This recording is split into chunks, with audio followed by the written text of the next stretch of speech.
Hi, I'm Colin from Tyne Valley Motorhomes, and this is a handover of an Adria Twin Supreme 640 SGX. So to fill your fresh water, using the habitation key, you've got a lockable freshwater cap. So you remove the cap like so, place your flat end of the hose pipe in to the recess here, carry a hose pipe and some hose pipe connections, as it's mainly just a brass tap on site. Connect your hose to the tap on site and fill the vehicle. Placing your cap back on and locking. To the back of the vehicle, you do have your high level brake light and your reversing camera.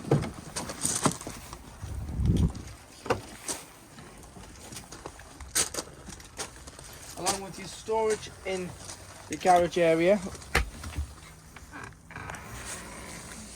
And in here, this is where your gas bottle would live. I'm going to put a gas bottle on now and I'm going to show you how to connect the pigtail, which is this pipe here, to your gas cylinder.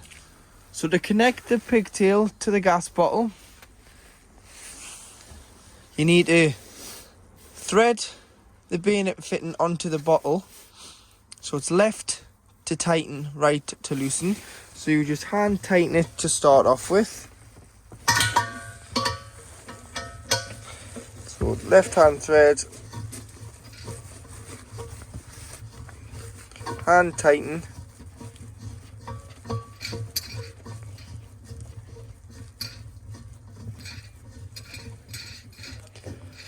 and then once you can't tighten it anymore, get your gas spanner, adjustable wrench, and nip it up so that it's So nip it up, and then you'll be able to turn the cylinder on at the top of the bottle, pressing the black button on the pigtail here in, which is a crash valve which allows the gas into the vehicle, and always making sure that yellow nib in the middle here is pushed in, because that's your second motion gas crash valve. That would come out to stop the gas from going into the motorhome. And always make sure your bottle's tied in and safe and turned off when you do start travelling. To drain off your fresh water, just in underneath your drop down bed in your garage area, take the cover off and you've got access to the tank, and you've also got your drain down point. So this black wheel here,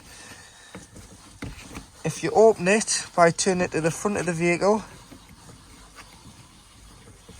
the water will come out underneath the vehicle. So as you can see there, the water is pouring out, and that's how you empty your fresh water in the winter. If you are draining it down, or you're not using the van for a couple of weeks, drain your fresh water off to avoid stagnant water, and in the winter to avoid the water from freezing and causing any damage to the vehicle.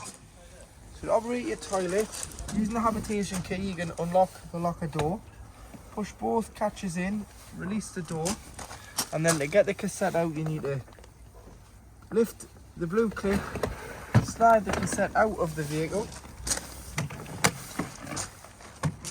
Got a handle so you can drag it to the waste disposal point, which is normally beside your toilet block, and then all you need to do is remove the blue cap, put that to one side, press the blue button at the back, which allows a bit of air in, stops it glugging, and tip the content of the cassette out, followed by putting a bit of water in, giving it a slight rinse and tipping out again, and then you go in with a cap full of the chemicals. So this is 120ml of either the green or the blue. Pop it in there and measure it if you want it to be exact, or you can just pop in your chemical down here to what you think is 120ml. Then that slides back in,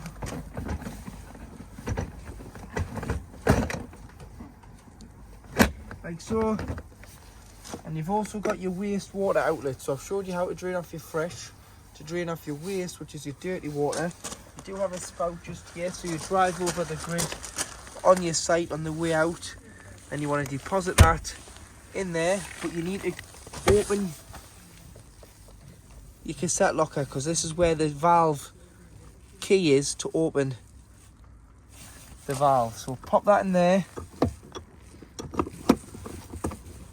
and turn that up. So pull that down towards you, and that is your dirty water. So dishes, shower, hand basin, all comes out of there.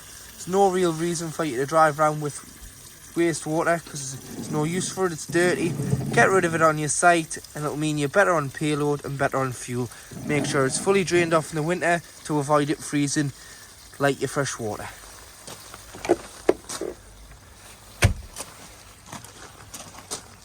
To hook your vehicle up, you get your hooker bleed, lift the collar and expose the ends and hold it like that.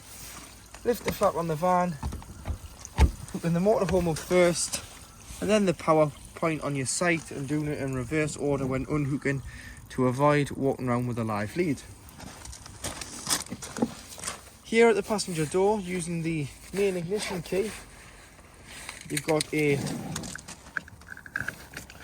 lockable diesel cap, which is diesel fuel, 19 litre AdBlue tank, which cleans your catalytic converter out at a certain temperature to avoid the build-up of carbon soot, to mean your emissions are clean. This will come on between the fuel and the temperature gauge on this vehicle with a symbol. Looks like an exhaust light. That means your AdBlue's low. Top it up when that light comes on. It takes 19 litres. So when that light comes on, it may need 15 litres to fill it back up. But top it up as soon as the light comes on to avoid the vehicle going into limp mode or causing any damage to the engine or restricting it in any way where the vehicle won't start if it's too low.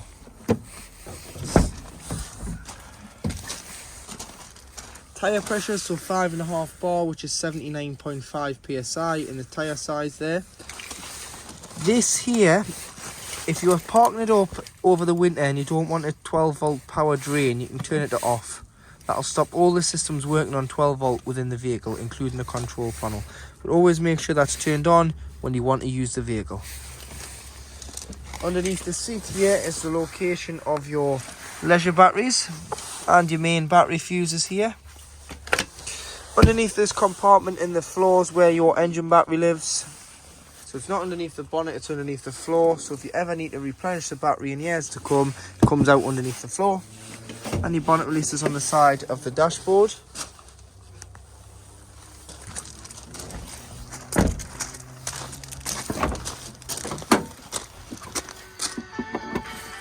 And here you do have your various liquids. So you've got your screen wash, 3 tabs, and that cover lifts off, and you've got your power steering fluid and your coolant, your brake fluid, your oil filler and your dipstick, paint codes on this sticker here. And then should you ever need to jump start it, this is your negative here on the black. And lifting this up, this is your positive for giving or receiving a jump start. To operate your Thetford fridge, which is 12 volt, so your on off buttons here, so it's a flush panel, so just put your finger on and hold and it'll illuminate blue. You've got your temperature here, so you can adjust the temperature, so you just press and hold and then you can scroll back and forth, obviously 1 being the warmest, 5 being the coldest when you're pre-chilling, but when you put your shopping in, just knock it down 1 or 2 just so that it isn't too cold and it freezes you shopping. And then you do have nighttime mode as well, which is just the moon here. That'll just lower the decibels of the fridge when it's on full performance and down to temperature. And always make sure that when you're not using the van, never leave the door shut, because it's got a rubber seal on and it'll trap the air and it'll cause the van to smell. So put this little blue clip into the middle, rest the door upon it, don't shut the door with any force. It'll stop the door from closing and it'll allow air to circulate in and out. And then once every so often, just give the fridge a good wipe out with some antibacterial wipes and sprays, just to stop any mould and any smell from forming in that fridge. So to work your controls above the door, On the far left, you've got your main control panel. So to switch this on, you need to press the black button in the middle. And if you're hooked up, you'll get this symbol here. If you're not hooked up, you'll just be running on 12 volt. This is your fresh water, so you can see that you've got 70%, 75% of fresh water on board, 0 waste. And if you scroll to the other side, you can view your leisure battery reading and your vehicle battery reading. But unhook the vehicle to read the leisure battery properly. To turn your water pump on, as I forgot to mention, all you need to do is go to your freshwater level reading and press enter, and that'll come on. And that is your pump that is used for your taps, toilet and shower. So it pressurizes the water around the system. Without that on, you'll get no water through the lines for the pipe work. So next you have your diesel heater. So you need to make sure that you've got 1/4 of a tank of diesel in your main engine tank or more for this to work, as they're on 2 different levels from the heater intake and the engine intake, so that you can never run out of diesel. Turn the heater on, start it at full, which is 30 degrees being the maximum temperature. The lights will flicker, that's normal. It's just because it takes such a big draw off the leisure batteries when it first starts up. And then you can adjust the heating to the temperature that you want if 30 degrees is too hot. Wheel water heater, so it's very easy. You've got off in the middle, you can turn it down and it just works off gas. Or you can have it on frost start at the top, which just keeps the water above freezing, which is 5 degrees. But if you want to heat it to 60 degrees, you've got to turn it down to gas, and it uses your gas bottle to heat the 10 litres of water in the boiler at any one time. Resettable fuse for the switches for the bed. So this will mean that your bed can go up and down on this switch, which you can control from above the door, which controls the bed here. So that's it in the up position, and you can bring it down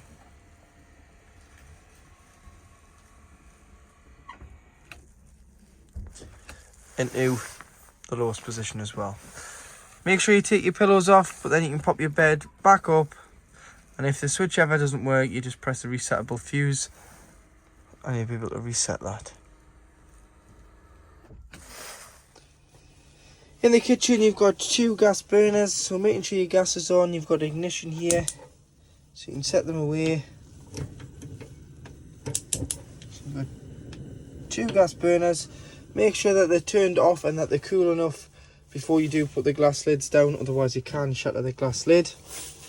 And like I said, make sure your pump's on, and then you'll be able to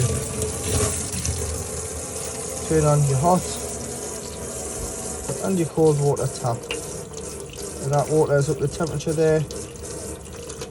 So your hot water system is working as it should. Underneath, you do have your gas isolation valves directly underneath the sink. So this one does your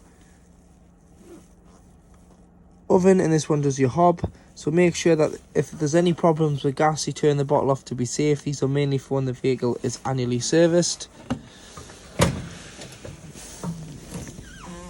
And you do have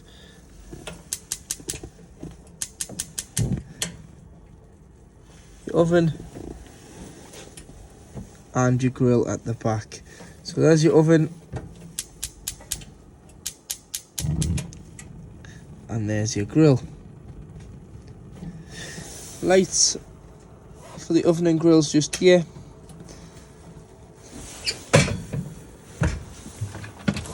Storage drawer,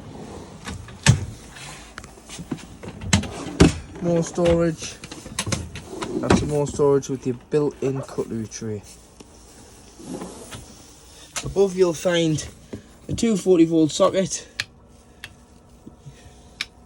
your light, and if you push your cabinets,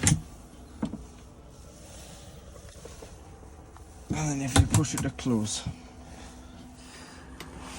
If you lift this compartment between the kitchen and the washroom floor, you've got 2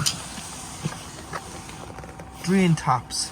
These drain your taps and the lines by lifting them up when you winterize in the vehicle to avoid any water freezing in any pipelines that run within the vehicle and underneath the floor. So make sure you've left them open when you drain it down and parting it up for the winter when we're experiencing colder temperatures to stop the water from freezing. It's also good practice to leave your taps in the open position, so you come in with no power on, don't have your pump on, and just open the tap, and it'll allow any water that's in there to siphon itself out by itself. I'll show you how to open the boiler to make sure that your boiler is fully drained off, which lives underneath your dinette seat. In your washroom, first of all, to operate your toilet, ensuring that the pump's on, you press the blue button here underneath the FedFed logo, and that'll give you a freshwater flush from your freshwater tank. So put a little bit of water in first, and then before you use the toilet, you will always want to open the blade, because it means the blade doesn't get stuck, because you're lubricating the blade with water and it's not going to get dirty either. So grey handle, slide it to your right, use the toilet. After you finish using the toilet, give it a good flush, and then you want to shut this back to your left. This will allow the cassette to come out when it's shut. If it was ever open, the cassette will not come out the vehicle because the mechanism is engaged underneath the toilet with the blade being open. So make sure it is shut, and that is your toilet. When it's full, this will go from green to red, which indicates that the cassette needs emptying. Put your hand base in there with the plug that just pushes in and pushes out. Pop your hand behind the shower screen and you can pull that back, and that will block off the toilet from getting wet. And there you do have your shower screen with your shower hose that clips up here for the head. Make sure when you're draining down as well, so I've said about leaving your taps open, just unscrew your shower head from the hose, lie the hose down in the shower tray, because any water will sit in this coiled up pipe and potentially freeze. That's not what you want, so make sure there's no water in here by unscrewing and popping that facing the floor. Hanging rail for wet towels, but also doubles up if you've been caught out in the rain. Put your wet coats up there and they'll drip dry into your shower tray. And shut the door as well because it is heated. Toiletry cabinet. Obviously your window opens. Make sure your windows and skylights are all closed before you do start travelling. And you do have a concertina door. So take the strap off the top and slide shut. To operate your telly, so your telly is 12 volt. Connect your 12 volt connection into the 12 volt socket. You've got a standalone aerial that the previous owner has fitted. So it just clips on there. It's magnetic, so it's not going to move anywhere.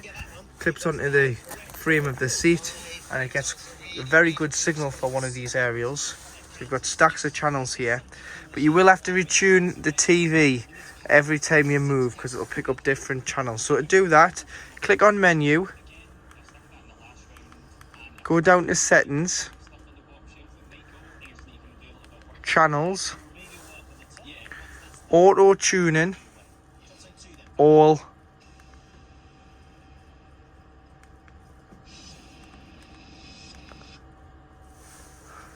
and then it'll do a search and it'll find as many channels as it can in your area. So if you lift your base cushion off your dinette seat,